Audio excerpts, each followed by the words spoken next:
அஸ்ஸலாமு அலைக்கும் வரஹ்மத்துல்லாஹி வபரகாத்துஹு. ஹஜ்ரத் ஆயிஷா ரலியல்லாஹு அன்ஹா அவங்க சொல்கிறாங்க, இறுதி நாள் வரை தொடர்ந்து ஏற்படும் வேதனைகளை பற்றி.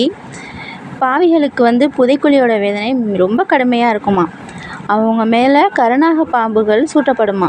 ஒன்று பாவியோட சடலத்தில் காலில் கடிக்க ஆரம்பிக்குமா, இன்னொன்று தலைப்பகுதியில் கடிக்க ஆரம்பிக்குமா. இந்த ரெண்டுமே கடிச்சிக்கிட்டே சடலத்தோட நடுப்பகுதியில் சந்திக்குமா.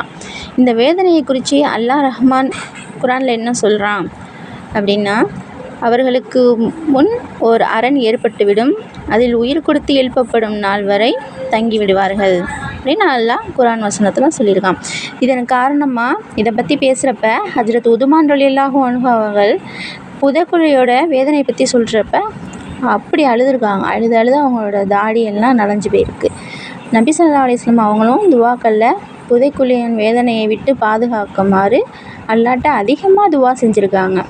இப்படி துவா கேட்குறது நமக்காக மட்டும் கிடையாது, பாவமற்றவங்களாக இருக்காங்கல்ல அவங்களுக்காகவும் சேர்த்து தான் இந்த மாதிரி துவா கேட்டு அல்லாஹ்ட்ட ரொம்ப நெருக்கமான முறையில் இருந்திருக்காங்க.